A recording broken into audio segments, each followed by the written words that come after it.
ese koko nko mu byiciro tumaze kureba hari icyiciro umuntu yageramo ku buryo yaseka inseko ya runaka ikirukana abadayimoni? ngo mami ngibaze ko abadayimoni basigaye baza ngo nkabasuzugura nkaseka inseko yawe ngo bakagenda. Yeda noneho Jean aramubwira ngo tubwire ngo dusekere iyo nseko. Umugore hajyaho mu rusengero aseka iyo nseko aseka iyo nseko. Ibaze kwemerera umukristo avuga mu ruhame rw'abantu bakurikiye n'ibihumbi ngo nakirisha ngo ngiye ngo abadayimoni baraza nkaseka inseko ya Julienne ngo nkabaseka koko mu nseko ya Julienne ngo bakagenda. noneho Julienne nawe nkaho yamukebwebye gusa nka wa mwana wamuririmbiye mu ndirimbo y'Imana akamubwira ngo seka iyo nseko tuyumve. Umugore akajya agaseka twese tukazamura amaboko. Umudayimoni tubisobanukirwe neza ko umudayimoni yirukana undi kuko abadayimoni bari mu byiciro. Turi kujyana abadayimoni bari mu byiciro. Iyo baguterereje imyuka mibi bakayikoherereza ni ukuvuga ngo iyo ugiye kwivuza muri aba b'abapfumu, iyo ugiye kwivuza bisaba yuko uvurwa na wa muntu ufite ibirenze ku bya wa wundi wakuroze. Uri kubyumva? Iyo ugiye kuri wa wundi uri ungana n'uwa ufite imbaraga zingana na wa wundi wakuroze, ntago ukira arakubwira ngo ntago nabishobora. Ariko iyo ugiye kuri wa wundi uri hejuru cyane urenze kuri wa wundi wakuroze, arakuvura ukagira gute ugakira. Kandi simvuga ko ari ugukira, hatagira umuntu ubyumva n'urugero ndi gutanga, ariko nanabisobanure neza hatagira ubitwara nabi.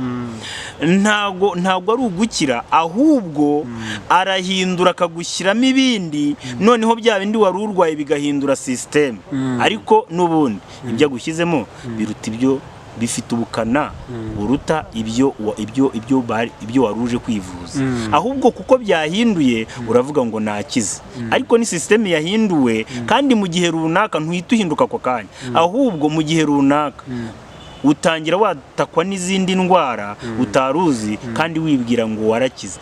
Nibyo uravuga ngo wa wundi yari yankijije, wa wundi yari yamvuye, ariko nyamara ibyo aguhaye bifite imbaraga biruta ibya bya bindi agushyizemo. Inseko y'uwo nguwo useka akigana uwo mwigisha.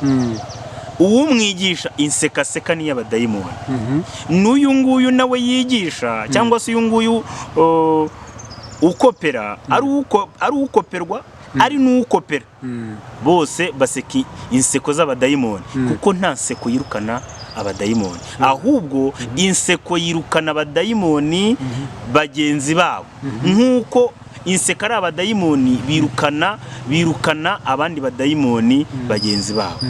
Yego, urakoze cyane kuko wenda ubivuzeho gatonya, ariko nanone sinzi ko mu mpano Imana itanga hari impano Imana yigeze iha abantu bayikurikiye ngo uburyo bashobora kuba basuzugura abadayimoni bagahunga. Kubasuzugura ngo arabasuzugura yarangiza akanabaseka. Akanabaseka. Iyo mpano rero numva ni impano idasanzwe irimo iraboneka muri uru Rwanda rwacu. Gusa ariko nanakivuzeho nanone. Rero niyo mpamvu ndi kuvuga ngo izi nseko niba izi nseko ni inseko z'abadayimoni, ntabwo ari inseko z'umwuka wera. Umwuka wera ntaho yigisha guseka neza no guseka nabi. Ntabwo umwuka wera yigisha mu mpano zirukana satani.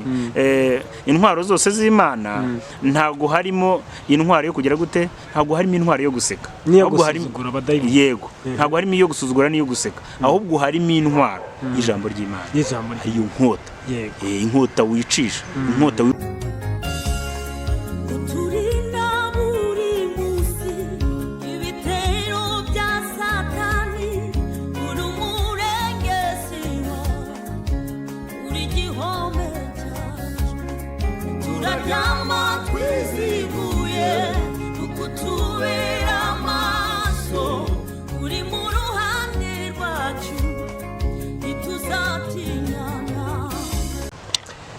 Amahoro y'Imana nabane nawe udukurikiye hirya no hino, yaba abantu badukurikira bari mu Rwanda, abadukurikira bari muri East Africa, abadukurikira bari mu mugabane wa Afurika mu bihugu byinshi bitandukanye, abadukurikira bari mu mugabane w'Uburayi, Aziya ndetse na Australia, n'abadukurikira be mu mugabane wa Amerika, reka tubifurize kugira ibihe byiza kandi tubifurize ko ubuntu bw'Imana ari bwo Yesu Kristo wabambwe ku musaraba i Golgotha bubane namwe, kandi ndabifuriza kuba mwagira ubuzima bwiza buzira umuze, kuko nicyo gishoro gikomeye cyane, ni nayo impano nziza Imana itanga ku muntu wese uyizera. Reka uyu mwanya rero tugiye kongera kuganira, twongeye tugarura umukozi w'Imana Innocent kugira ngo tuganire ku bintu byiza kandi bitunga ubugingo.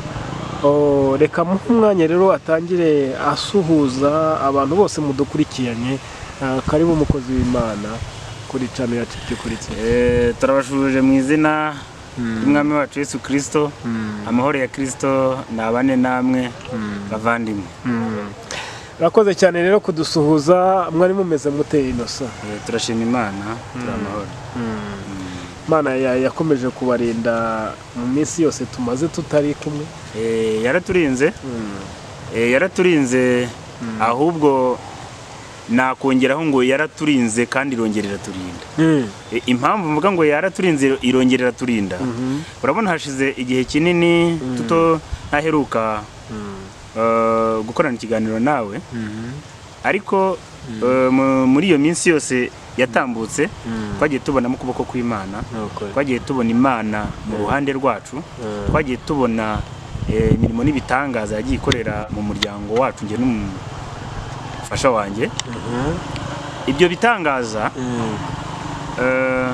birimo igihatsi ibindi ni uko yaduhaye umwana w'umukobwa mwiza cyane, kandi byavuye kure, byavuye kure kuko na mama we yaragiye kwasiga ubuzima, ndetse n'umwana ubuzima ntabwo ari buhari, ntabwo ari ubuhamya, ariko ni ukuri ahari urupfu Imana yabahaye ubuzima, umudamu n'umwana uyu munsi ni bazima. Ni ukuri Imana nishimwe cyane, kandi ni mwonkwe musubireho nta mabare ko Abanyarwanda bajya bakunda kuvuga. Ni ukuri Imana ishimwe cyane kuba yaritamuye ikaziba iyo minwa y'abadayimoni yari yasamiye madamu wawe akaba ari muzima. Iryo ni ishimwe rikomeye cyane ku bantu badukurikiye rwose. Imana ni ishimwe. Mukozi w'Imana, ndagira ngo rero dutangire dusenga, nguhe umwanya udushyire imbere y'Imana kugira ngo tuganire ibyubaka ubugingo. Imana turagushimiye, tugushimiye kugira neza kwawe mwami wanjye n'urukundo byawe bitarondoreka. Wabanye natwe mu minsi yatambutse, n'uyu munsi kandi uracyari kumwe natwe. Wabanye n'umuryango wa Simoni umuvandimwe, ubana nanjye hamwe n'umuryango wanjye, waturindiye abana ndetse n'abafasha bacu. Nuhabwe icyubahiro. Uruhande rwiwe ni byinshi byagiye bihiga ubugingo bwabo, ariko ubana nawe urangije umukiriza umuryango, ndetse nawe uyu munsi ni bazima. Wabanye nanjye mu ruhande rwanjye ndetse n'umuryango wanjye. Ibibazo byinshi twagiye ducamo Satani yatwoherereje ni byinshi, ariko wadukijije muri byose. Nuhabwe icyubahiro. Turagushimiye rero muri aka kanya kushimye ko twongera kuganira. Turagushimiye muri aka kanya kushimye ko twongera kuvuga ineza yawe. Ibi ngibi ntabwo Satani yabishakaga, ntabwo yashakaga ko twavuga ibintu nk'ibi ngibi, ntabwo yashakaga ko twakongera kuvuga ineza y'ahantu wadukuye, ntabwo Satani yashakaga yuko twakongera kwibukiranya iminsi ya kera. Ariko Uwiteka Nyiringabo Imana waduciriye inzira tugera muri iki kiganiro cyangwa muri uyu mwanya. Nuhabwe icyubahiro, nushyirwe hejuru. Rero turakwinginze ngo muri aka kanya abari wowe utuyobora, utuyoboze umwuka wawe wera, imbaraga zawe zongere kutubaho, kandi igikundiro cyawe cyongere kutubaho. Reka umwuka wera ganze kandi ategeke imitima yacu, ntabe ibyo tuvuga ari ibyacu, ahubwo bibi byawe Kristo. Reka twe kugoreka ibyo tuvuga tubiterwa n'ikindi kintu runaka, ahubwo umwuka wera atweze kandi adukomeze, atwambika imbaraga zikomeye, ndetse n'izi mbaraga zigendera mu ahantu ho mu kirere. Turabizi ko ikirere cyanduye, turabizi ko ikirere kiba kirimo ibihumanya, ariko turakwinginze ngo izo mbaraga uzitsikamire, izo mbaraga uzirukanire kure kugira ngo ikiganiro gitambuke. Turakwinginze ngo uko umwuka wera ari butuyobore aba ariko tumwemerera tuyoborwe nawe. Turagushimiye rero Nyiringabo Imana, ndetse dusengeye n'abadukurikiye kugira ngo iki kiganiro kizafashe buri umwe wese, umuntu wese uzabasha kumva iki kiganiro azabashe kumva ikirere cy'umwuka, azabashe kumva yumva ibihe bidasanzwe, azabashe kumva hari ubundi buzima yongeye kwinjiramo, azabashe kumva ahabwa andi maso, ahabwa andi matwi, yabashe gusobanukirwa neza iby'umwuka abwira amatorero muri iyi minsi duhagazemo. Turakwinginze rero ko ugiye kubana natwe kandi uzabana n'abazadukurikira uko iminsi izagenda ishira, mu izina rya Kristo Yesu, amen. Urakoze cyane rero Innocent kuba udushyize imbere y'Imana. Ndifuza ko muri uyu mwanya twaganira ku kintu cyerekeranye n'agakiza. Ese kugira ngo umuntu umukristo abe ari umuntu ukuze ugeze ku rwego rwiza rushimishije ku kigero cya Kristo, niko Bibiliya ivuga, ese anyura mu bihe byiciro? Ndumva aricyo kintu dushaka kugira ngo tuganireho, umuntu wese ukurikiranye Iry'Ukuri TV amenye ngo ese ndi mu kihe cyiciro, ese nagira mu kindi cyiciro bigenze gute, n'iki nsabwa kugira ngo mbe nazamuka mu buryo bw'umwuka. Ndagira ngo nguhe umwanya rero ubanze utubwire ese ni ibihe byiciro umukristo akwiye kunyuramo kugira ngo agere muri cya kigero cyiza cyo kuba umukristo uri mu kigero cya Kristo Yesu. Yego, umwanya na wawe. Murakoze cyane. Ibyiciro by'agakiza ni ibyiciro bitatu, ariko ibyo byiciro ni ibyiciro bisaba kurwana intambara. Ni ukuvuga ngo icyiciro cya mbere bisaba guhaguruka urwana intambara, ubundi ukikinjira mu cyo cyiciro cya mbere biba bisobanuye ngo winjiye mu rugamba. Urwo rugamba rero usangamo ni urugamba rw'isi ndetse n'umubiri na Satani. Urwo rugamba rero ntabwo ibyo byiciro byose ubicamo, kuko bigeze igihe urwo rugamba urwo rugamba urimo ugeze igihe ahari utandukana n'uyu mubiri cyangwa se n'abo banzi bakurwanya ngo utandukane nabo. Oya, ahubwo bigusaba kurwana uhereye ku cyiciro cya mbere ukagera ku cya nyuma ari kukirwana. Rero uvuga ngo ntabwo turi buganire ibyo umuntu yumva, ahubwo turaganira icyo ijambo ry'Imana ribivugaho. Wareba hahandi mu Baroma, ndumva ari ibice bine havuga ngo niwatuza akanwa ko Kristo Yesu ari umwami.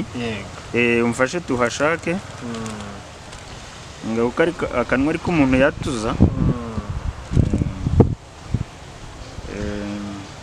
Na Baroma ibice 10, umurongo wa kangahe? Reba ku 9 urebe. Yego, Abaroma ni ibice 10 umurongo wa 9 aravuga ngo niwatuza akanwa kawe yuko Yesu ari umwami, ukizera mu mutima wawe yuko Imana yamuzuye, uzakizwa. Yego, kuko umutima ariwo umuntu yizeza akabarwaho gukiranuka, kandi akanwa akaba ariko yatuza agakizwa. yego, kuko ibyanditswe bivuga biti umwizera wese ntazakorwa n'isoni. yego, ntushaka kurekera. Yego, iyi ni intambwe ya mbere Pawulo yagaragaje, kuko ntekereza ko igitabo cy'Abaroma ari Pawulo wacyandikaga niwe uvugwamo cyane. Ni ukuvuga ngo aha ni intambwe ari kugaragaza, igaragaza intambwe umuntu atera bwa mbere kugira ngo agere gute, kugira ngo ahure na Kristo. Ari naho abantu bibaza ku ijambo rivuga ngo umwana wo kurimbuka ngo n'umwana w'ubugingo. ngo bisobanurwa biti. Ariko mpereye kuri iki ni ukuvuga ngo umuntu wese uvutse akavuka ari muri wa mwimerere wa Adamu. Umuntu wese birivuga ngo avuka ari mubi, akavuka yanduye. Hanyuma uko avutse yanduye, uko nguko avutse yanduye, ni ukuvuga ngo kugira ngo ahindurirwe identite bisaba kugira ngo abe ari ubwe ku giti cye wizera Kristo Yesu akinjira muri iki gice tumajije gusoma. ariko mbere y'aha ngaha yo kwatuza akanwa no kwizeza umutima, uyu muntu aracyagize gute? Aracyari muri za karande za ya miryango akomokamo.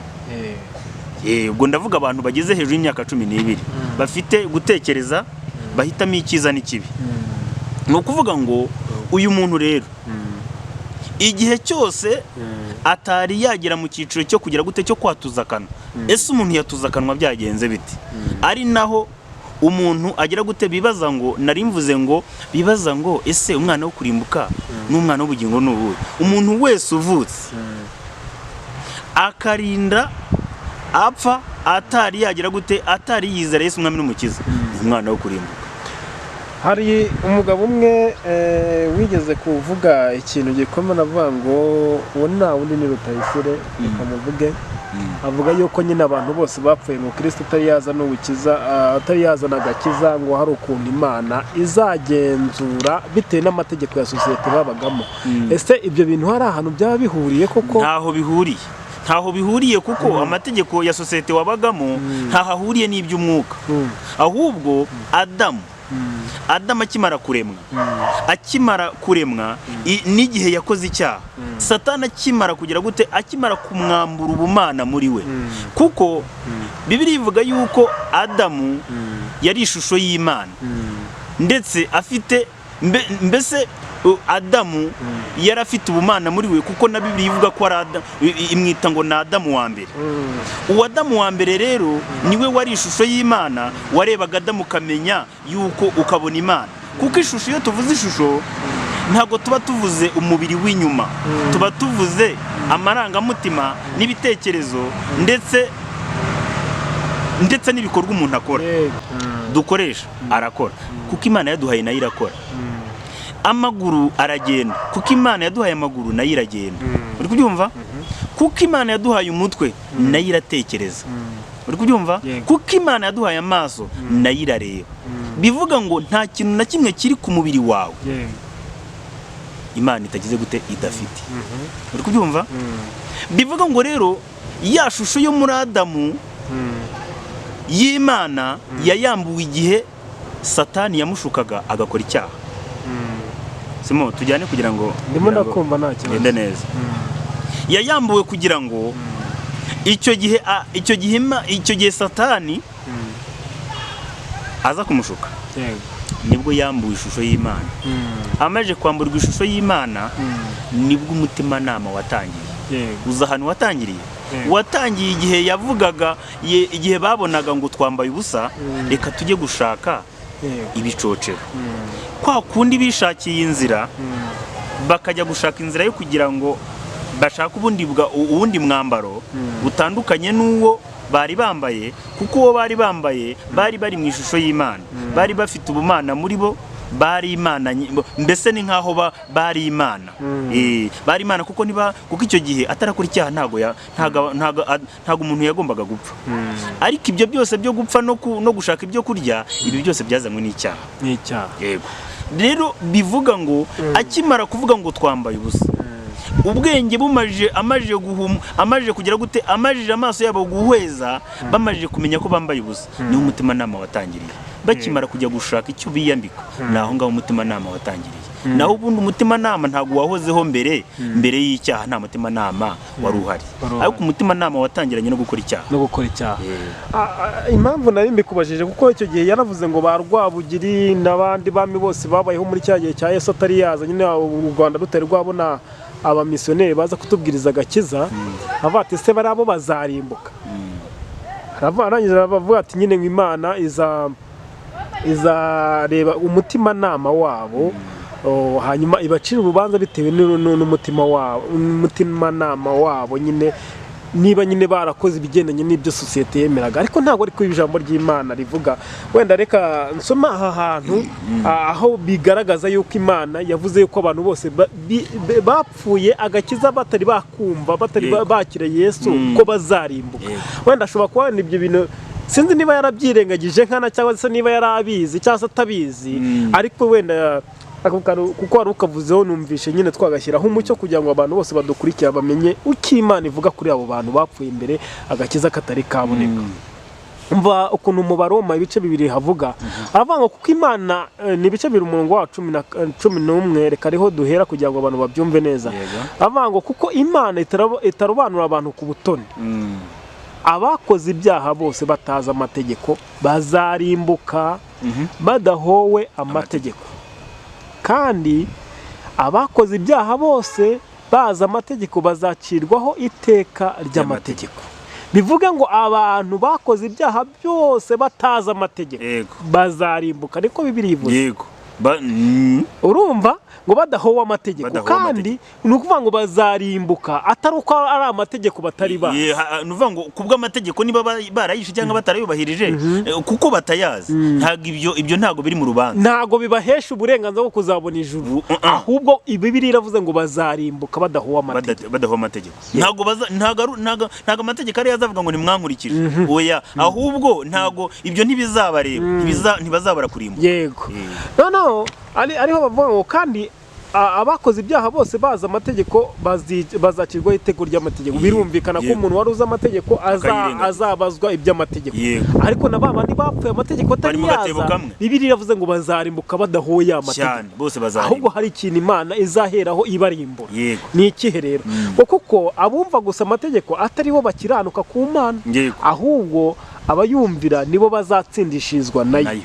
Urumva abapagani badafite amategeko y'Imana, iyo bakoze iby'amategeko ku bwabo baba bihindukiye amategeko nubwo batayafite. Yego, urumva aha hantu ukuntu bisobanutse, baba bihindukiye. Iyo abantu bataza amategeko bakoze iby'amategeko, biba bigaragaza yuko amategeko bigaragaza yuko ubwabo bihindukiye amategeko nubwo batayafite. Yego, biba bigaragaza yuko muri kamere y'umuntu Imana yashyizemo yuko amategeko yayashyize muri we. Yego, muri make, sibyo? Ngo bakagaragaza ko umurimo, urumva ahangaha noneho 15 igiye kubisobanura neza, bakagaragaza yuko umurimo utegetswe n'amategeko wanditswe mu mitima yabo ugahamywa n'imitima ihana ibabwiriza igafatanya n'ibitekerezo byabo kubarega cyangwa se kubaregura. Wumvishe icyo kintu? Bivuga ngo nubwo bwose nta mategeko bari bafite, ariko mu mitima yabo Imana yabyanditsemo yuko amategeko yabo bayazi. Yego, ari naho Imana izahera ifata ba bandi bapfuye mbere y'uko agakiza kaboneka ibarega. Kuko izakoresha ya mitima nama yabo yabashyizemo igaragaza ko Imana yashyize amategeko mu mitima yabo. Ari nayo Imana izaheraho ngo ibacire urubanza, iberekana yuko nyine ibaregura cyangwa se ibarega. None ndi kwibaza, uwo wabyigije cyangwa se Antoine Rutayisire ndumva twarigeze no kumuvugaho, abavuga ba mbere baje icyo kora kiyaza kugaragaza ababayeho mbere y'umutima nama, kuko umutima nama watangiranye n'icyaha, hanyuma ahubwo akatubwira ababayeho mbere y'uwo mutima nama, nibwo wenda byari bugire fagite cyangwa se bikagira ubusobanuro.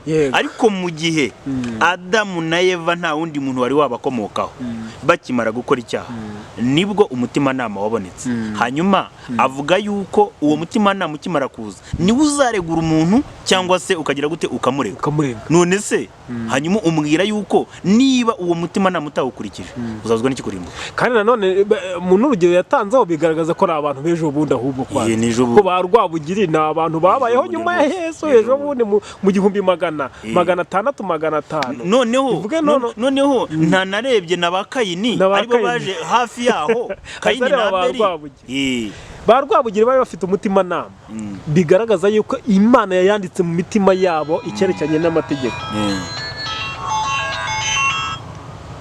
Ikintu cyerekeranye n'amategeko. None se Kayini na Abeli,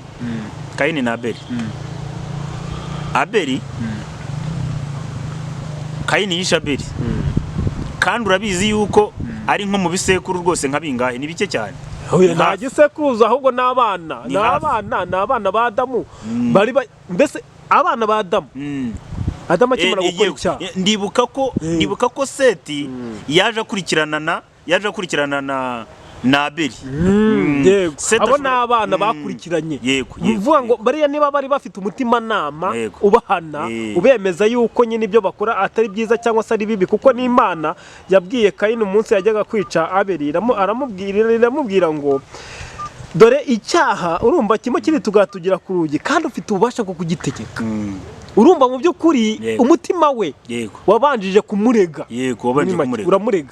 Hanyuma Imana imugira inama iramubwira ati rero dore ibyaha biri imbere yawe birimo biri tugatuga kugira ngo ubikore, ariko ufite ububasha bwo kubitegeka. Urumva mu by'ukuri yabanje kuganira n'Imana mu mutima we muri make. None ni gute umuntu w'umwigisha ashobora kuba yazana abantu bejo bundi na Yesu yaraje yaranabambwe, wenda nuko abamisiyoneri bateye bagira hano atangiye kuvuga ngo nibazarimbuka ngo ahubwo Imana ngo izagenda ku mitima nama yabo. Mu by'ukuri Bibiliya igaragaza yuko abantu bapfuye batazi amategeko Imana bazarimbuka itabahoya ya mategeko, ahubwo ibagaragaje ko mu mitima yabo n'ubundi bari bafite amategeko bagomba kugenderaho y'Imana. Biranumvikana kuko niba abana b'Adamu na Eva nimba bo ubwabo umutimanama bari bawufite, niba Imana yarabwiraga Kayini ikabanza kumubwira mbere yo kwica murumuna we, nimba ari na murumuna we, yego, niba yarabanje Imana ikamusura ikabimubwira akanga ntiyumvira umutimanama ahubwo akabikora, ni ukuvuga ngo nicyo bivuze yuko umuntu wese mbere y'amategeko utarakurikije uwo mutimanama yarangiza ntawumvira agakora ibinyuranye n'iby'umutimanama w'umubwira, n'ubundi azarimbuka. Kandi n'undi nawe waje kubw'amategeko yarangiza amategeko akagira gute akayirengagiza ntayakurikize, n'ubundi ntazagera gute, bose bari mu gatebo. None na Bibiliya itubwira yuko icyo kintu cy'umutimanama bigaragaza yuko Imana yafashe amategeko yayo iyandika mu mutima w'umuntu cyane rwose. Yego, bivuga ngo sasa Imana baba barwabugiri bari bafite umutimanama, ubabwira ati iki ngiki ntugikora uraba wisha amategeko y'Imana, mbese uraba ukoze ibidakwiye. Yego, icyo gihe ntago wambwira yuko Rwabugiri azatambuka imbere y'intebe y'Imana nta kintu kigaragaza ko yisha amategeko y'Imana, ntago wakibona. Niyo mpamvu azarimbuka rero adahowe ya mategeko, ahubwo ahowe wa mutima nama Imana yamushyize. Yego, twikomereze rero bari barimo ratubwira nyine ku bana bo kurimbuka. Niyo mpamvu ako kantu nkagaruzemo kugira ngo byibuze abantu bamenye basobanukirwe iby'ibyo. Icyo cy'umwana wo kurimbuka, umuntu wese uvutse akava mu kwezi kwe kumwe cyangwa icyumweru akarinda agera mu myaka 10 na 20 na mu myaka runaka igihe yateganyirijwe cyangwa se Imana yamuteguriye cyo kubaho, yarangiza akarinda ava muri uyu mubiri atizeye Yesu nk'umwami n'umukiza. Ariya magambo twasomye mu Barome bice 10:9 ngo niwatuza akanwa ko Yesu Kristo ari umwami, ngo kuko akanwa ariko umuntu yatuza hanyuma umutima akaba ari wo yizeza akabarwaho gukiranuka. Bivuga ngo rero Bibiliya ivuze iki?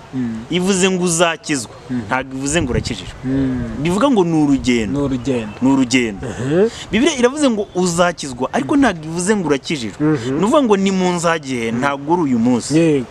Mbese ni nka fondasiyo uteye mu kugakiza. Yego, uteye fondasiyo, uteye mbese ushinze ibuye ugiye kubaka, ariko haracyari urugendo rwo kugira ngo yanziranye. Yego, kuko urabizi ko hariho abo binanira itari yagera no kuri rento, cyangwa se kananira banasakaye inzugi zikabura, cyangwa se finisage ikabura. Rero basanga yanzu ntituwemo kandi intego yari ukugira ngo bazayiture. Yego, bivuga ngo ntago bivuze neza yuko niba iyo fondasiyo yabonetse birangiye, ahubwo haracyari urugendo. Bivuga ngo rero iyi ni fondasiyo twavugaga yuko umuntu wavutse akarinda apfa atizeye Yesu umwami n'umukiza, uwo muntu ni umwana wo kurimbuka. Ariko niba avutse akizera Yesu umwami n'umukiza, uwo nguwo ni umwana w'ubugingo. Ariko ntabwo amwizera gusa, ahubwo agira gute? Bivuga ngo azakizwa. Ntabwo ari ako kanya ngo birarangiye, ahubwo haracyari urugendo. Yemwe nagira ngo mbwire ngo abantu bizeye Yesu umwami n'umukiza, haracyari urugendo. Kandi iyo umwizeye ugira inyota yo gushaka ibyanditswe kugira ngo ukomeze uryoshwe nabyo. None se iyo umuntu ariye ibiryo biryoshye ntiyifuza guhora birya? Iyo umuntu mu kanwa hagezeho ikintu, iyo anyweye ikintu kiryoshye ntiyifuza guhora kinywa?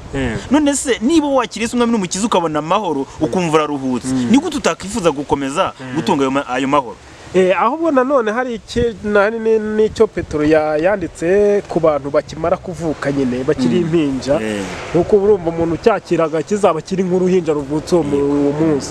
Aravuze ati ku bice byabo 2 umurongo waho wa mbere avuga ngo nuko mwiyambure igomwa ryose n'uburiganya bwose n'uburyarya n'ishyari no gusebanya kose. 2 ngo mumere nk'impinja zivutse vuba mwifuza amata y'umwuka adafunguye kugira ngo abakuza bageze ku gakiza. Amen amen. Yego. Ariho kuri 3 wenda akomeza avuga ngo niba mwarasogongere mukamenya yuko umwami wacu agira neza ni mumwegeye niwe buye rizima ryanzwe n'abantu ariko ku Mana ryaraturanyijwe. Wijya kuri Simoni igiciro cyinshi. Ihangane wihangane ayo magambo watangiriyeho. Ayo magambo iyo ubwo mba natangiye mfashwa n'ibyo nshaka gutambutsa ariko ndi kumva ndi kujyamo neza cyane ndi kurushaho gufashwa. Ni ukuvuga ngo Petero avuga ngo mumere nk'impinja zivutse ntago yashakaga kuvuga impinja zavutse bino by'uyu mubiri hanze nk'aba tubyara. Yavugaga impinja zavutse zatuye agakiza. Izo zatuye agakiza zikizeza umutima hanyuma zikabarwaho gukiranuka. Izo ni impinja. Noneho kuko Bibiliya yavuze ngo uzakizwa ni ukuvuga ngo rwa rugendo nirwo urwo Petero ari gusobanura. Niho yavuze ngo mwifuza amata y'umwuka adafunguye. Amata y'umwuka adafunguye ni iki? Ni ijambo ry'Imana ritavangiye kugira ngo abakuza bageze ku gakiza. Ridukuze n'umuntu wese urisomye rimukuze kuko ni nabyo nanavuze ngo iyo watuye agakiza, iyo watuje umunwa ukizeza umutima ni ukuvuga ngo ugira inyota.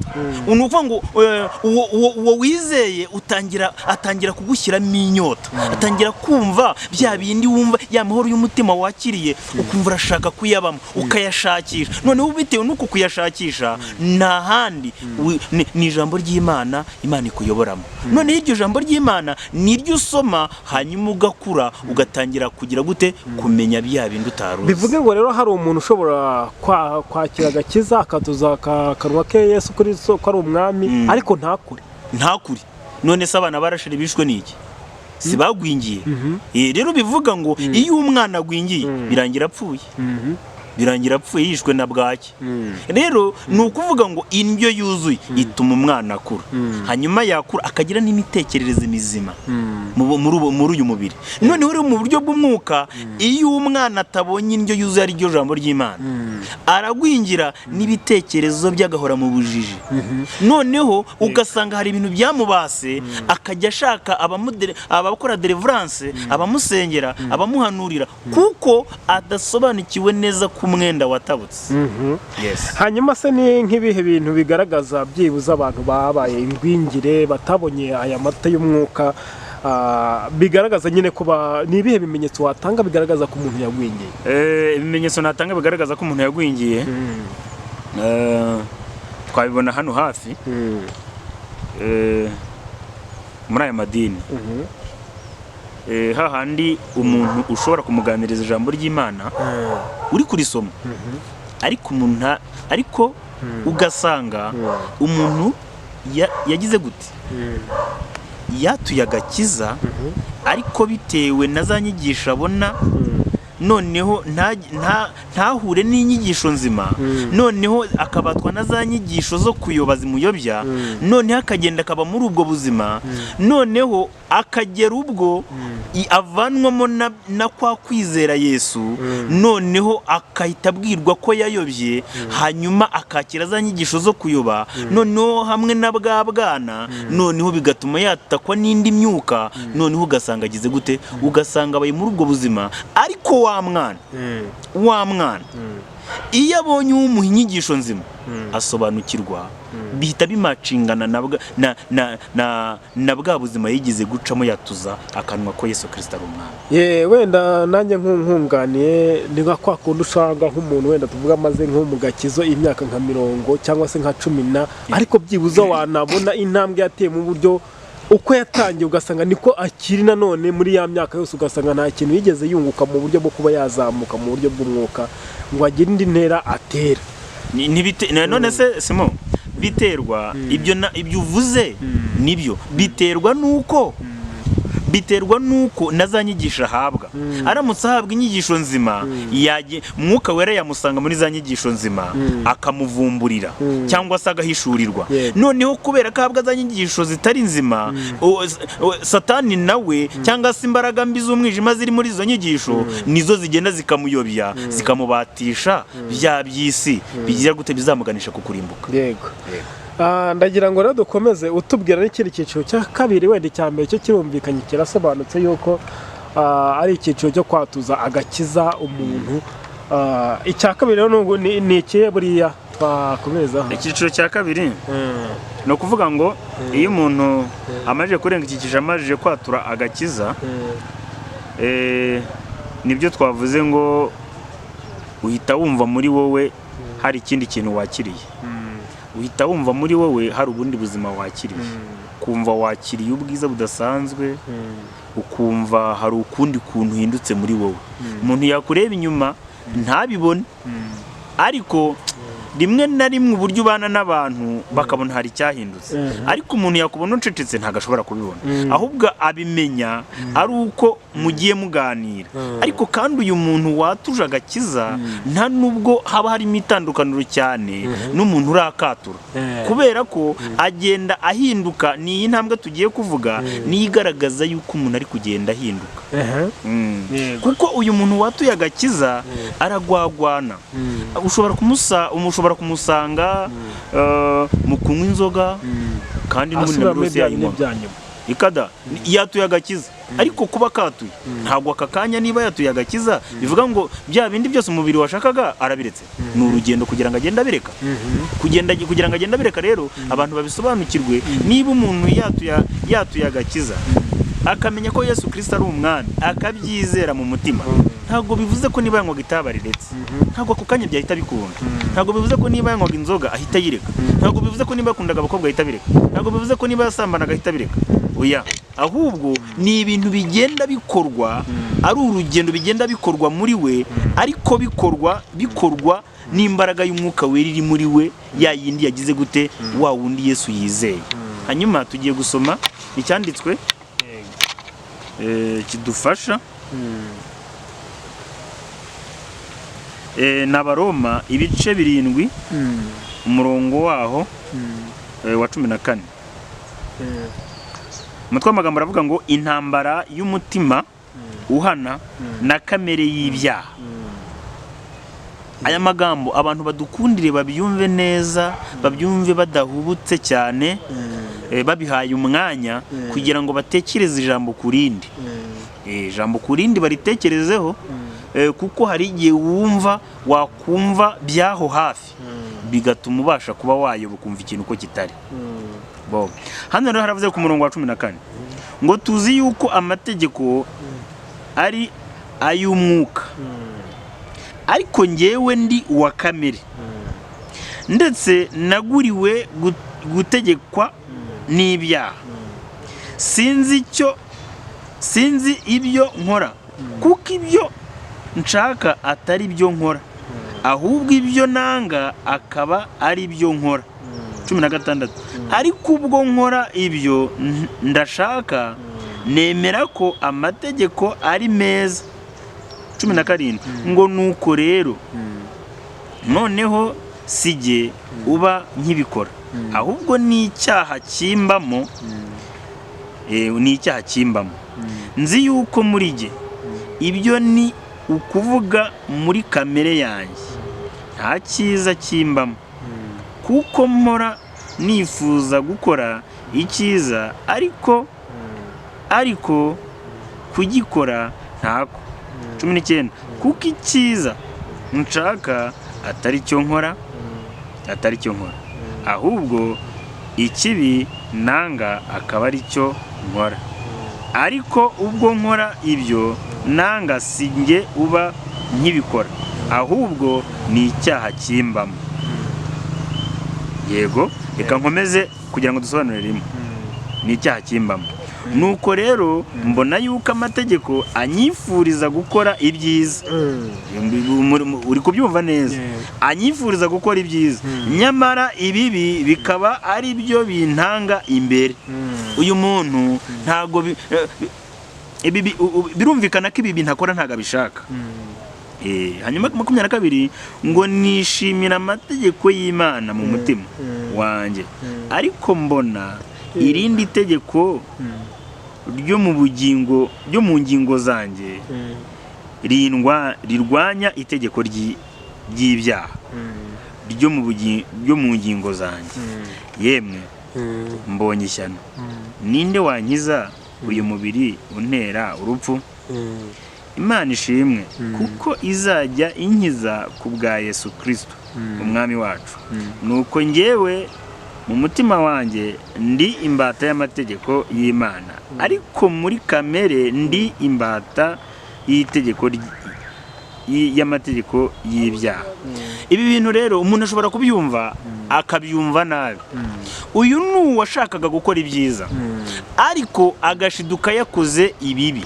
Ntabwo uyu muntu ari umuntu wagambiriye gukora ikibi ngo akite icyaha agikore. Icyaha ni ikintu umuntu yagambiriye yarangiza kikageza igihe kigasohozwa. Icyaha ni umuteguro, ariko igicumuro ni ikintu umuntu aguyemo atashakaga gukora. Rero uyu muntu ntabwo akora ibyaha, ahubwo aracumura kuko abyituramo. Kuko uyu muntu ntabwo ari icyaha kimwe, ntabwo ari igicumuro kimwe akora, ahubwo uyu munsi yisanga muri kimwe akakirwanya, yakirwanya kongera akisanga mu kindi. Ariko se wenda nkubajeho gatonya kugira ngo abantu bakurikiranye ikiganiro basobanukirwe, byashoboka ko umuntu yagwa mu busambanyi, cyangwa ubusambanyi ni ikintu umuntu ategura? Ubusambanyi ni ikintu umuntu ategura, ntabwo ari ikintu umuntu agwamo. Kuko iyo ufite umwuka wa Kristo, iriya procedure ucamo kugira ngo ugere ku gikorwa, mugere mu gikorwa, iriya wakagombye kuba wagize. Rero ntabwo gusambana ari igikorwa cy'igicumuro, ahubwo gusambana ni icyaha kuko ni umuteguro. Kuko ubwabyo umukobwa, urugero, umukobwa ujya gusura umusore muri ghetto ntabwo aba yagize kwirinda. Rero ijambo ry'Imana niba ritubwira ngo kwirinda, tukugera ikikaho kwizera, tukugera icyo kwirinda, bivuga ngo kwirinda iyo wirinze, wirinda no kujya gusura abasore niba uri umukobwa. Kandi we musore nawe wirinda guhamagara umukobwa ngazi wawe niba uri umukristo koko. Yego, bivuga ngo birashoboka ko nta kibi wagambirira, ariko ibyo ngibyo nubwo nta kibugambiriye, ariko ntago uzi umutego Satani afite. Yego, kuko twambaye iyi mibiri. Kuki udashobora kumva yuko nubwo kandi utanakora n'icyaha? Ese umukobwa babonye yinjira mu nzu iwawe bwo ntago ubuhamya bwangiritse? Yego. None se reka nkubaze ku kintu kimwe wenda bishobora kugaragara yuko umuntu yasambanye kandi abiguyemo. Umukobwa ashobora kugenda mu nzira nta gahunda, yivire muri gahunda, agakubitana n'abantu bakamufata ku ngufu. Ntasambanye ku ngufu. Yego. Icyo gihe arasambanye, ariko mu by'ukuri ntabwo ibyo bintu babiteguye. Kereka nk'abakobwa bagenda nijoro. Umukobwa ugenda nijoro, ubwabyo kugenda nijoro, kereka biterwa nabyo ndabisobanura.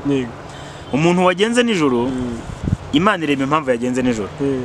Wagenze nijoro kuko ingendo zagize, ashobora kuba ari impamvu z'akazi, cyangwa se yagiye ahantu akabura nka taransiporo. Impamvu zirahari. Izo mpamvu rero, izo mpamvu wabuze taransiporo, kandi izo mpamvu wagenze ku rugendo ukabura imodoka, izo mpamvu wagize ikibazo ukaba wakoze impanuka ugakererwa, cyangwa se hari umuntu wafashije ku nzira ugatinda gutaha, ibyo birumvikana. Imana ireba mu mutima. Iyo utabigambiriye hanyuma bikakubaho, Imana ikemera ko bikubaho. Nk'uwo muntu arasambanye, ariko mu by'ukuri ntabwo ari ibintu yateguye. Nta cyaha yakoze, ni ibintu bimuguye. Icyaha yakikoze yanasaba Imana imbabazi, urumva ni ikintu aguyemo atigeze atwara. Icyo si icyaha, yacumuye. Aracumuye. Ariko nubwo acumuye abiguyemo. Ariko nubwo abiguyemo ntago hariho urubanza. Kuko Imana ireba icyatumye akerera. Imana ireba niba umuntu yarangaye, niba umuntu yafashije, niba umuntu yagize gute. Imana rimwe ishobora kumurinda ibyo bisambo, ariko kabiri ishobora no kwemera akabigwamo. Iyo abiguyemo rero, aho nta rubanza ruhari, ahubwo agize gute, abiguyemo. Ariko yanasaba n'Imana imbabazi, kuko n'ubundi icyaha kiba cyabaye nubwo bwose abiguyemo. Ari naho hahandi Pawulo avuze ati nshaka gukora ibyiza ariko ibi bikantanga imbere. Urumva mwaho ngaho mu by'ukuri ntabwo yigeze agambirira ibyo. Icyo rero ni igicumuro. Ni igicumuro. Ntabwo ari icyaha ngo yakigambiriye. Icyo ni igicumuro. Rero nk'umuntu ibintu bibayeho ariko akaba atarabyiteze, agomba kubwira Imana ngo Mana mbabarira, ibi bintu ntabwo nari mbyiteze, ibi bintu birantunguye, kandi ibi bikorwa si iby'abana b'Imana, ntabwo binkwiriye, ariko mbabarira. Ntabwo yarekeraho, ariko nta nubwo ari icyaha, ahubwo yacumuye yabiguyemo. nk'uko umuntu yaza akagukubita urushyi, yagukubita urushyi, burya ijambo usohoye ntabwo buriya kiba ari icyaha, ni igicumuro. Niba utwaye imodoka ukaba wakandagira mu kiziba, wenda mu kiziba, ndumva aricyo cyihuta, ukaba wakandagira mu kiziba ukaba wagitera umuntu, ni igicumuro. Ariko biranakwiriye ngo usubire inyuma umusabe imbabazi, mbabarira. Niba wafashe umuvuduko bikaba ngombwa ko utasubira inyuma, yego nta kibazo, bwira Imana ngo Mana mbabarira, uriya muntu ndamuhemukiye. Birumvikana. Rero icyaha ni ikitegurwa, kuko twigeze no kubivuga, kuko no mu mategeko y'ibihugu cyangwa wenda reka mvuge y'u Rwanda, iyo umushoferi agonze adafite ibyangombwa, adafite uburenganzira cyangwa se uruhushya rwo gutwara, bamufata nk'aho yagonze bigambiriwe, uwo arahanwa. Ariko iyo agonze afite ibyangombwa byose bihagije, uwo nguwo bagize gute? Baroroshya, ntabwo bamuhana kimwe. Bivuga ngo rero niba abantu ari abantu imbere y'Imana, naho bifite icyo bivuze.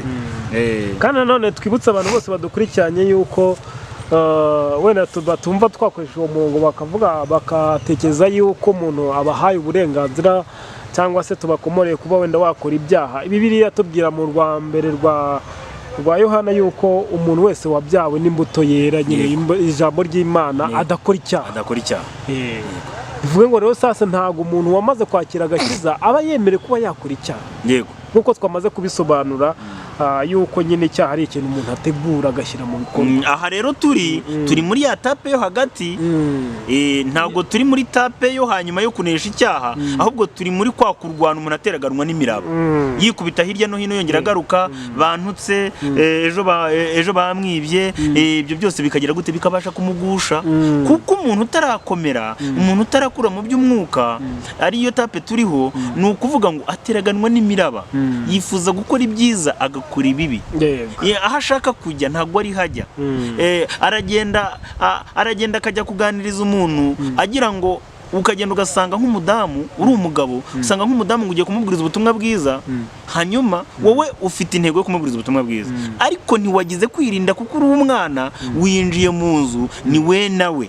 Ese wa mudamu naba ari umwana ko atari yanakizwa, ese nagushyiraho icyaha uzagihakana? Uzagihakana, ariko ntikizemerwa, uzajya muri za ngaruka. Rero ubu buzima bwo kudakura, ubuzima bwo kudasobanukirwa ibyanditswe byera, bidushyira mu ngaruka zabyo. Ariko ibi bintu iyo bitubase, iyo dusoma ijambo ry'Imana tugahura n'inyigisho nzima, Imana ibitubaturamo, tugasobanukirwa, noneho tukamenya ukuri kw'ijambo, hanyuma tukabaturwa muri ubwo bubata bwa bya bicumuro twituragamo, ariko tutagize gute? Tutabiteguye. Hanyuma nagira ngo wenda byibuza twihuta utubwiye ikindi cyiciro cya gatatu, nk'uko wari watubwiye, umuntu ageramo akabasha kuba ageze ku cyiciro cyiza cyo kuba yahamya agakiza. Ndayikanwe nk'umwanya nawe kamvuga aka kantu hano kuri uyu murongo,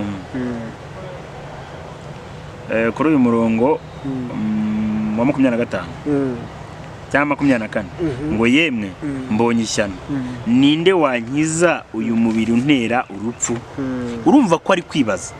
Ntabwo twabashije kubikurikiranya ngo tugende ku ijambo kurindi twatinda. Urumva ahangaha uyu ari kwibaza, ari kuvuga ngo yemwe mbonye ishyano. Ishyano muri make riramugwiriye, ngo ninde wankiza uyu mubiri untera urupfu? Urumva nyine ni ikibazo ari kwibaza, byamucanze, arumva ari kwibaza ikiyamukiza uyu mubiri umutera urupfu. Hanyuma 25, ngo Imana ishimwe.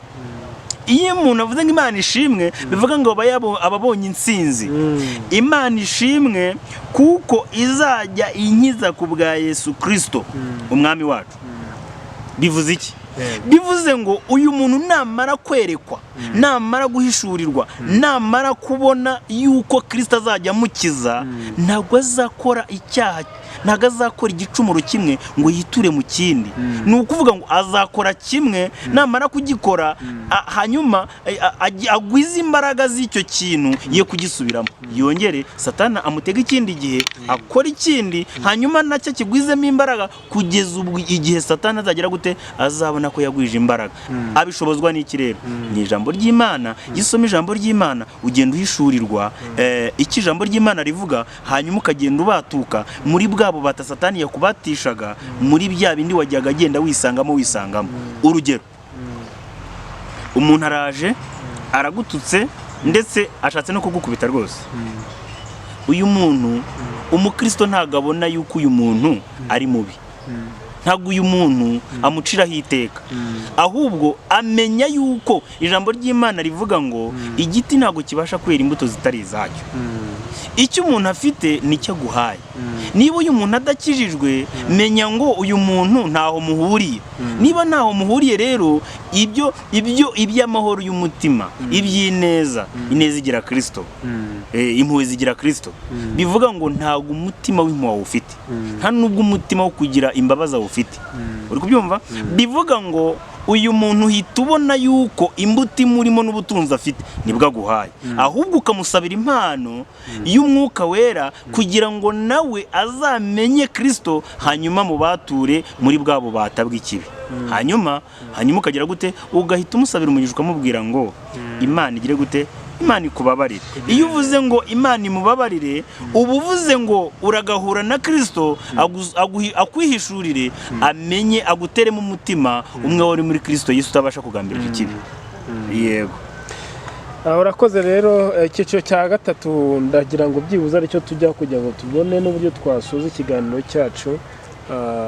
Reka ngo umwanya tubwire icyo cyiciro cya gatatu umuntu ageramo akaba ageze ku rwego rwiza rushimishije. Ikindi cyiciro cya gatatu, reka dusome Abaroma ibice 8 umurongo waho 23.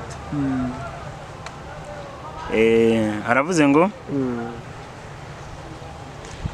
ariko sibyo bisa, ahubwo natwe abafite umuganura w'umwuka, natwe tunihira mu mutima yacu, tunihira mu mitima yacu, dutegereza guhindurwa abana b'Imana, ariko gucungurwa kw'imibiri yacu. 24. Ngo kuko twakijijwe dufite ibyiringiro, ariko rero ibyo umuntu yiringira iyo byabonetse ntibiba bikiri ibyiringiro. Ninde se wakwiringira kuzabona icyo amaze kubona? 25. Nyamara twebwe ubwo twiringira ibyo tutarabona, tubitegereza twihangana. Yego. Hanyuma 23, uko ni kumwuka udufasha mu ntege nke zacu, kuko tutazi uko dukwiriye gusenga. Hanyuma uyu murongo nshaka kugira ngo wenda tuvugeho imirongo mikeya. Uyu wa 23 uvuga ngo ariko si ibyo bisa, ahubwo natwe abafite umuganura w'umwuka, natwe tunihira mu mitima yacu, dutegereza guhindurwa abana b'Imana, ariko gucungurwa kw'imibiri yacu. Rero nibwo tuzamburwa iyi mibiri, tukambikwa ya mibiri itabora, kuko iyi mibiri idutera gukora ibyaha, cyangwa se iyi mibiri idutera gucumura, iyi mibiri idutera ibibazo nk'uko twabivugaga muri iki cyiciro cya kabiri dutambutse. Iki ni icyiciro cya gatatu cy'agakiza. Icyiciro cya kabiri twavugaga yuko umuntu arwarwana agakora ibyo adashaka gukora kubera ko biri muri kamere. Uyu munsi rero tugiye kuvuga ikintu gituma umuntu anesha kamere. Iyo umuntu amajije kunesha kamere, ni icyiciro nyine umuntu aba ategereje kuzambika undi mubiri. Ahita ahishurirwa yuko hari undi mubiri azambikwa. Hanyuma uyu mubiri rero iyo umuntu ategereje kuzambika undi mubiri, ni ukuvuga ngo ntago ababazwa n'ibibabaza umubiri, ntago ababazwa n'uko bamututse, ntago ababazwa n'inzara, ntababazwa n'ibihe bitandukana kuri we bisimburana, ahubwo we abatumbiriye cya gikorwa kizaba igihe Yesu Kristo azagaruka. Hanyuma abavuga ngo uko byagenda kose ndababara, ariko hari igihe kimwe, noneho akagitegereza yihanganye kubw'ibyiringiro bw'ibyo ategereje. Rero iyo twiringiye, ni ukuvuga ngo twebwe twiringiye kuzaboneka k'umwami wacu Yesu. Kandi iyo umuntu yahawe ikintu ntago yongera kwitwa ko ari ibyiringiro, ariko kuko dutegereje, haleluya, kuko dutegereje ibyo tutarabona, tubitegereza twihanganye. Ijambo ry'Imana rivuze, bivuga ngo rero kwihangana nta kundi ni ukwihanganira imibabaro, kwihangana nta kundi ni ukwihanganira ibitugerageza, kwihangana nta kundi ni ukwihanganira ibyiciro byinshi, ingorane nyinshi duhura nazo muri iyi si, ariko zituganisha mu bicumuro, ariko nyamara tugakizwa na Kristo. Nk'uko umwanditsi wa Bibiliya yavuze ngo ariko Imana ishimwe kuko tuzajya dukizwa na Kristo, yahishuriwe. Hari ijambo na Pawulo yigeze kuvuga abwira Timoteyo, aramubwira ati ubu rwose maze kumera nk'ibisukwa ku gicaniro. Urumva ubwo urumva ko aho ngaho yari arimo arakonfesinga, avuga neza, yerekana yuko nyine avuga ati narwanye intambara nziza, none ubu ntegereje ikamba ry'akamba. Muri make ntago akirwarwa. Mbese muri make urumva ko yageze ku rwego runesha ibyaha, agera kuri hahanda yihamiriza, avuga ati ubu none umeze nk'ibisukwa ku gicaniro. Kandi ibisukwa ku gicaniro, reka tuze nabivugaho gakeya, ibisukwa ku gicaniro ni umubavu uhumurira Imana neza. Kuko murabizi ko ku gicaniro hatambirwagaho igitambo. Turi kujyana, hatambirwagaho igitambo. Icyo gitambo nta kindi Imana yareberagaho yuko uwo muntu cyangwa se icyo gitambo kidafite inenge, ari icyejejwe, yabiboneraga muri wa mubavu wahumuriraga Imana neza, umwotsi ukazamuka ari wo mubavu, wazamuka noneho Imana ikagira gute, ikumva wa mubavu. Rero ubu Pawulo icyo yavugaga ko niba ameze nk'ibisukwa ku gicaniro, ameze nk'igitambo ariko gihumurira Imana neza. Bivuga ngo niba avuze ngo narinze ibyo kwizera ni ijambo ry'Imana. Ni ukuvuga ngo Pawulo hari ahantu yajyaga agera, yabona abizera bari kumureba badafite ubushobozi, hakaba harimo n'ibyo yibuza kurya kugira ngo ataza kugusha abandi bakiri bato. Kuko umwana ukiri muto mu gakiza nka rora kiriya cyiciro twarangije kuvuga, ni ukuvuga ngo akubonye urya inyama kandi ataziheruka. Si urugero, akubonye urya inyama ataziheruka kandi akabona ntabwo umuhaye nka kwa kundi bakira abashumba cyangwa se bakira bitanga abakozi b'Imana basuye ahantu, akakubona bari kukwakira kandi adafite uburenganzira bwo kuba yazirya. Nko mu madini, umudiyakoni ashobora guteka inyama ariko ntazigeho. Sinzi niba ubizi, umudiyakoni ashobora guteka inyama ariko akaba atazikoraho, akazirya ari uko zisigaye, kandi inyama ntizisigaye. None se sibyo? Nibyo yazitetse ntanariyeho, kubera yuko azi ko ari icyaha yabakoze, ari izamushumba, ategereje kurya ruko zigaye kandi niziri busigaye. Basigaza ifiriti, bagasigaza ibindi, ariko inyama yo ntabwo bayisigaza. Noneho yabona uri munsi ye wenda utari umudiyakoni, cyangwa se n'uwo mudiyakoni yabona nta kintu abonye agacumura mu mutima. Rero Pawulo yangaga kurya kubwo abana bakiri hasi, kugira ngo ahari atagira gute, ataza kubacumura. Ari byo navuze ngo we mu Kristo niba urinzi ibyo kwizera koko, ntibikwiriye kuba wowe ubwawe n'umutimanama wawe. Umwuka wera icyo ugiye gukora araguhamiriza neza ko ari ukuri. niba atari ukuri icyo kireke, yego kuko nshobora kuza tujya mu ivugabutumwa mu ngo, ariko ntabwo tuzabwiriza abagabo turi abagabo, yego tuzababwiriza, tubwirize n'abana, tubwirize n'abadamu n'abakobwa tubabwirize, ariko niba ugeze mu rugo rw'umudamu udafite umugabo, niba ugeze ku mukobwa ukodesha, niba ugeze kuri izo ngeri mudahuje harya bizagenda biti? Ntabwo uzapfa kugenda ngo winjira ngaho kwakiriye hose, oya, ahubwo uzashaka aho wicara hadateye ikibazo abantu, ku buryo n'umuntu uzacaho azagira karibu yo kuza kumva ijambo ry'Imana. Rero kugenda ukajya mu cyumba cyangwa se muri salo, nusohokamo bazi ko iyo nzu ibamo umukobwa cyangwa se bazi ko ibamo umudamu, nta ubuhamya uzaba wiyangiriza ubuhamya, ndetse ubwangirije na wa wundi. Yego, urakoze cyane. Rero ndumva wenda twagana ku musozo, ariko mbere y'uko tugana ku musozo ndagira ngo nkubaze, kugira ngo umuntu ave ku cyiciro cya mbere, nk'uko twabonye yuko icyiciro iyo umuntu amara kwatura agakiza, bibiri mugeranya nk'umwana w'uruhinja, akajya no mu kindi cyiciro cya kabiri ndetse ku cyiciro cya gatatu, ni iki cyafasha umukristo kuva kuri ibyo byiciro byose akagera kuri cya cyiciro cyiza, aho Pawulo avuga ati ubu meze nk'ibisukwa ku gicaniro, narwanye intambara nziza yo kwizera, ubu ntegereje ikamba ry'ubugingo. Ni iki cyafasha umukristo kuva aho ngaho mu bwana akazamuka akagera hejuru? Ese kuba aterana buri cyumweru, kuba ajya mu mazone, kuba ajya mu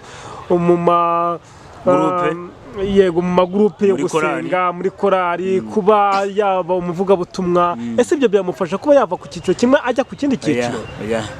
Icyo ntabwo ari ibyo byamufasha, ahubwo ikintu kimufasha kuba yava ku cyiciro yari ariho akagera ku cyiciro cyo kudateraganwa n'imbiraba, akatura amagambo nk'aya ngaya Pawulo yaturaga. Ntabwo aya magambo Pawulo yaturaga yambuye umubiri, yari akiwambaye. N'uyu munsi dukwiriye imbaraga zatubashisha kwatura aya magambo, kandi uyu muntu ndabizi wenda bazanabitubwira bati ni muntu ki wakatura aya magambo. Nibyo, ni ngombwa, ahubwo mu gihe tutarakiriza imbaraga ntabwo turasenga, kuko dukwiriye kwatura tukizera ko dufite ubugingo buhoraho.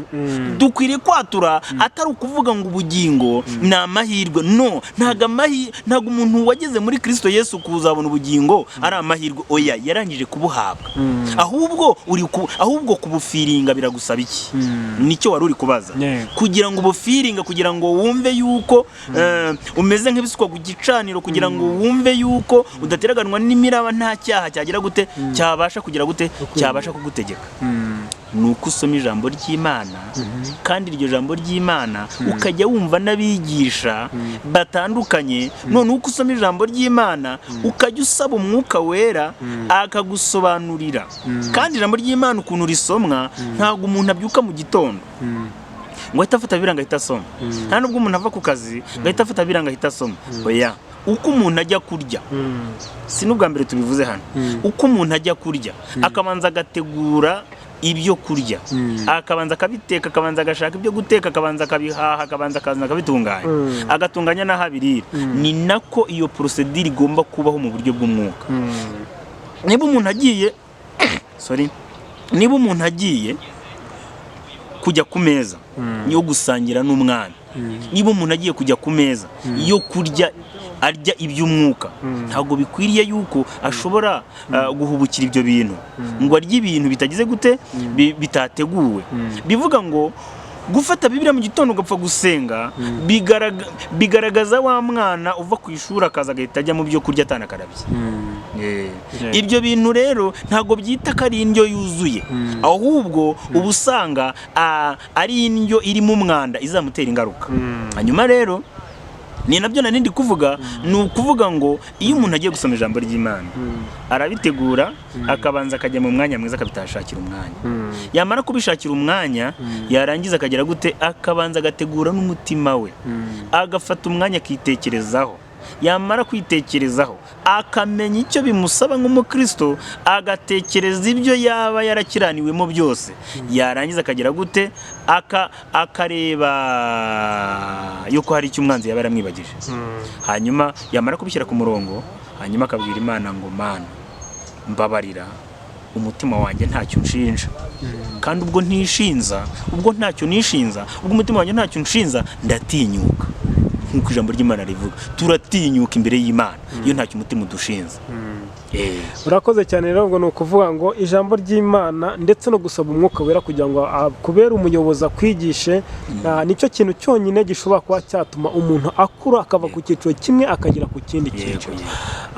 Ndagira ngo nkubaze, ese muri ibi byiciro bitatu tumaze kuganira by'umukristo by'agakiza anyuramo, hari icyiciro umuntu ageraho akaba yasuzugura abadayimoni, inseko ikaba yakurukana abadayimoni. Reka nkumvishe ijwi ry'umuntu w'umubyeyi umwe, hanyuma umusubize icyo kibazo ushingiye kuri aya majwi ugiye kumva. Aravuga ngo mami, ngibaze ko abadayimoni basigaye baza ngo nkabasuzugura nkaseka inseko yawe ngo bakagenda.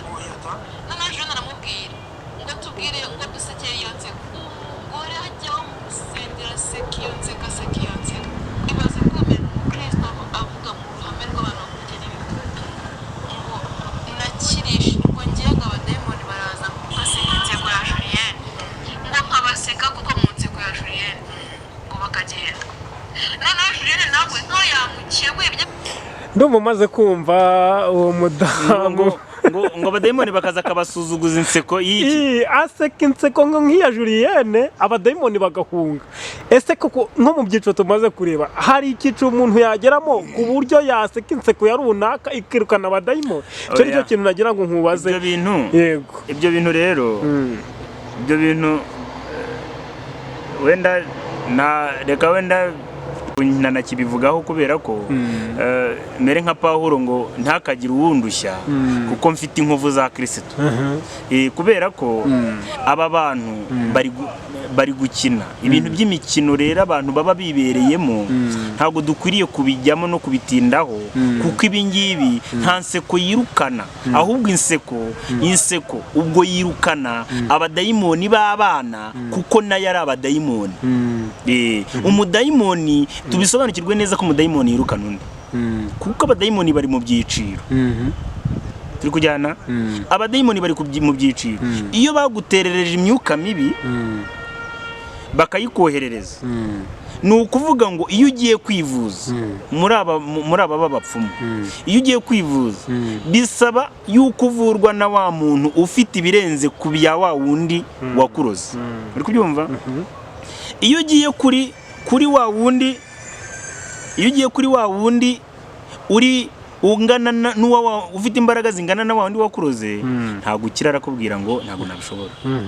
Ariko iyo ugiye kuri wa wundi uri hejuru cyane, urenze kuri wa wundi wakuroze, arakuvura ukagira gute, ugakira. Kandi simvuga ko ari ugukira, hatagira umuntu ubyumva n'urugero ndi gutanga, ariko nanabisobanure neza hatagira ubitwara nabi. Ntabwo ari ugukira, ahubwo arahindura akagushyiramo ibindi, noneho bya bindi wari urwaye bigahindura system. Ariko n'ubundi ibyo agushyizemo biruta ibyo, bifite ubukana buruta ibyo wari uje kwivuza. Ahubwo kuko byahinduye uravuga ngo nakize, ariko ni system yahinduwe. Kandi mu gihe runaka ntuhita uhinduka ako kanya, ahubwo mu gihe runaka utangira watakwa n'izindi ndwara utaruzi, kandi wibwira ngo warakize. Nibyo uravuga ngo wa wundi yari yankijije, wa wundi yari yamvuye, ariko nyamara ibyo guhaye bifite imbaraga biruta ibya bindi agushyizemo. Hanyuma iyo wumvishije abantu bavuga izi nyigisho nk'izi, nizo nseko rero, reka nsoze kuri iyi nseko. Iyi nseko wenda tutaza kurengaho ngo wenda tugende tudasobanura icyo kintu. Inseko warumbajije, inseko y'uwo nguwo useka akigana uwo mwigisha. Uwo mwigisha inseka aseka ni y'abadayimoni. N'uyu nguyu nawe yigisha, cyangwa se uyu nguyu ukopera, ari ukoperwa ari n'ukopera, bose baseka inseko z'abadayimoni, kuko nta nseko yirukana abadayimoni, ahubwo inseko yirukana abadayimoni bagenzi babo. Nk'uko inseko ari abadayimoni birukana abandi badayimoni bagenzi babo. Yego. Urakoze cyane, kuko wenda ubivuzeho gatonya, ariko nanone sinzi ko mu mpano Imana itanga hari impano Imana yigeze iha abantu bayikurikiye ngo uburyo bashobora kuba basuzugura abadayimoni bagahunga. Kubasuzugura ngo arabasuzugura yarangiza akanabaseka. Akanabaseka. Iyo mpano rero urumva ni impano idasanzwe irimo iraboneka muri uru Rwanda rwacu. Gusa ariko nanakivuzeho nanone aba bantu bashuka abishuka. Uyu muntu uramutse usoma ijambo ry'Imana ntago uyu muntu yagushuka. Nibyo nakubwiye ngo ijambo ry'Imana ni ryo rikuza. Ijambo ry'Imana ni umutsima kandi ijambo ry'Imana ni indyo idafunguye. Ijambo ry'Imana ni ubuhanuzi. Ijambo ry'Imana ni ubuzima. Ijambo ry'Imana ni indyo yuzuye itavangiye. Rero ni ukuvuga ngo iyo umuntu adasoma atisomera kandi nabwo iri jambo ry'Imana idafite umwuka wera ntabwo wabasha gusoma ngo ugire icyo ukuramo. Rero iyo usoma ukagira icyo ukuramo ntabwo aba bantu babasha kukuyobya. Rero abo bayobya ni abagomba kuyoba nyine kuko batari bamenye inzira ya Yesu. Kuko Yesu uwatuje akanwa ko Yesu Kristo ari umwami agira inyota yo gushaka ijambo ry'Imana akagumana ya mahoro. Rero niyo mpamvu ndi kuvuga ngo izi nseko niba izi nseko ni inseko z'abadayimoni, ntabwo ari inseko z'umwuka wera. Umwuka wera ntaho yigisha guseka neza no guseka nabi. Ntabwo umwuka wera yigisha mu mpano zirukana Satani. Intwaro zose z'Imana ntabwo harimo intwaro yo kugira gute, ntabwo harimo intwaro yo guseka, ahubwo harimo abadayimoni. Yego, ntabwo harimo iyo gusuzugura n'iyo guseka, ahubwo harimo intwaro y'ijambo ry'Imana, iyo nkota. Inkota wicisha, inkota wirukanisha abadayimoni. No kwizera ku buryo nyine ya myambi ya Satani azana ariyo yirukana yaba babadayimoni. Erega iri jambo ubwaryo riza nyuma habanje kwizera. Ariko ari nabyo twaherewe dusobanura. Ni ukuvuga ngo iyo wizeye uko kwizera uwo wizeye agutera inyota yo gushaka rya jambo ry'Imana. Iryo jambo ry'Imana rikaguhishurira, Imana ikaguhishurira muri iryo jambo, hanyuma iryo jambo ugahita umenya ibyigishwa hanze aha, hanyuma ugahita usobanukirwa ukibatura muri za nyigisho mbi zitari z'Imana. Nk'uyu mwizerwa wafashwe n'iyi myumvire n'iyi myizerere wamubwira iki? Uyu nguyu icyo namubwira ngo afite ibimubaza, abaswe n'ikitari ijambo ry'Imana, abaswe n'ikitari Yesu Kristo. Kandi umukristo abatwa na Kristo. Ahantu hose ni ububata. Umuntu utarakira Yesu umwami n'umukiza aba ari mu bubata bwa Satani. Uwizeye Yesu umwami n'umukiza nawe aba ari mu bubata bwa Yesu, ababaswe na Yesu. Rero bivuga ngo haba ari kwa Satani ni ukubatwa, haba no muri Kristo Yesu ni ukubatwa, ariko hari ukubatwa kwiza. Kubatwa na Kristo ni ukubatwa kwiza, kubatwa na Satani ni ukubatwa kubi. Uri kubyumva? Bisobanuke neza. Ni ukuvuga ngo rero uyu mukobwa cyangwa se umudamu yabaswe kubatwa kubi. Ariko namwifuriza, namusaba, namwaturaho imbaraga z'Imana, hanyuma Kristo akazamwiyereka, akava mu kubatwa kubi kubatwa kwiza, ariko kubatwa na Kristo Yesu. Amen. Urakoze cyane rero, reka nkuhe umwanya hanyuma usengera abantu bose bari bakurikiranye kino kiganiro, kandi reka nkushimiye kuko wafashe umwanya wawe ukaza kutuganira amagambo meza y'ubugingo. Imana niguha umugisha. Simon, tutarasoma reka dusome aya magambo yo mu Bakorinto urwandiko rwa mbere ibice 15 umurongo wa 51. Basi abantu nibumva aya magambo ntago turi buyasobanureho cyane, ariko basi bibe nk'insezero se cyangwa mbime nko kubasezeraho. Bibe nko kubasezeraho, tubasezezaho ijambo ry'Imana. Hanyuma 51 ubwo n'Abakorinto urwandiko rwa mbere ibice 15 umurongo waho wa 51. Ngo dore mbamenera ibanga, ntituzasinzira twese, ahubwo twese tuzahindurwa. Haleluya. Ngo dore mbamenera ibanga, ntituzasinzira twese, twese, ahubwo twese tuzahindurwa. Ubwo iyo bavuze twese, twese ubyumve neza, twese hepfo haravuze ngo mu kanya gato ndetse mu kanya nk'ako guhumbya, ubwo impanda y'imperuka izavuga. Impanda izavuga koko. Iryo jambo uraryumva? Impanda, babisubiyemo, impanda izavuga koko. Abapfuye bazurwe, ubutazongera kubora, natwe duhindurwe, kuko uyu mubiri ubora ukwiriye kuzambikwa kutabora. Kutabora. Kandi uyu mubiri udapfa ukwiriye kuzambikwa kudapfa. 54 ngo ariko uyu ubora numara kwambikwa kutabora, n'uyu upfa kwambikwa kudapfa, nibwo hazasohora rya jambo ryanditswe ngo urupfu rumizwe no kunesha. Muri make gupfa, kudapfa kumize kudapfa kumize gupfa. Mbese muri make ubugingo bumize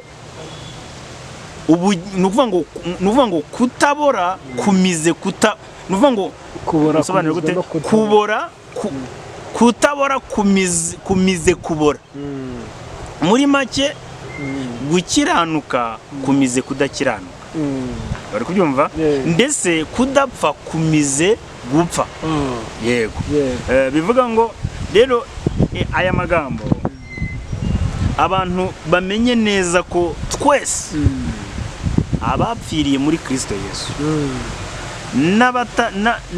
n'abatarapfiriye muri Kristo Yesu bose igihe kizagera bazurwe. Kandi uko kuzurwa kuzaba gutandukanye, tuzaba turi ahantu hatandukanye. Ni ukuvuga ngo uwapfiriye muri Kristo azazurwa, ahabwe ubwiza, yambikwe kudapfa. Hanyuma uwapfuye nawe adakijijwe azazurwa, azukirwe gukorwa n'isoni no kubabara by'iteka bitarangira. Rero niba umuntu azabaho by'iteka hatazongera gupfa, uyu nawe utarakijijwe cyangwa se utarize Yesu umwami n'umukiza akazurwa, ariko akazurirwa kubabara by'iteka. Urumva ibi bintu bavandimwe, dushake Uwiteka bigishoboka kabonwa. Mu isezerano rya kera bivuga ngo dushake Uwiteka bigishoboka kabonwa, ariko mu isezerano rishya ntabwo dushaka Uwiteka, ubwo Kristo niwe udushaka. Turi kujyana?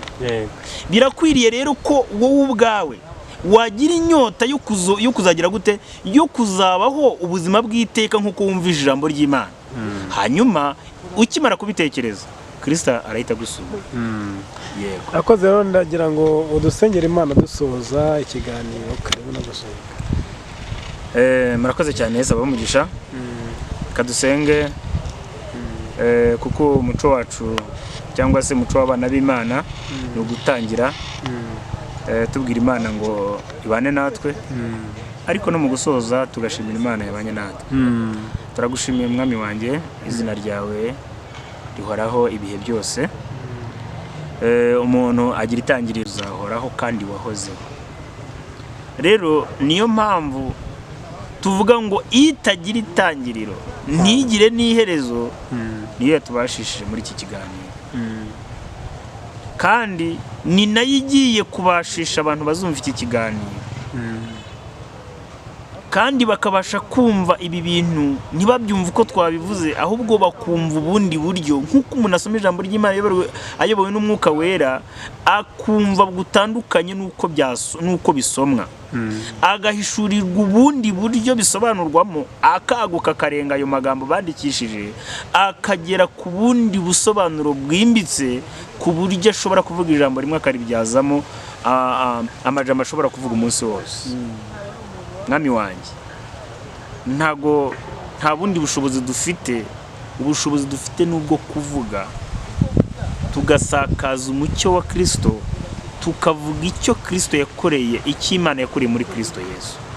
Icyo Imana yakoreye muri Kristo Yesu nicyo gishobora kubatura umuntu, kikamubatura muri karande z'iyo miryango yavukiyemo.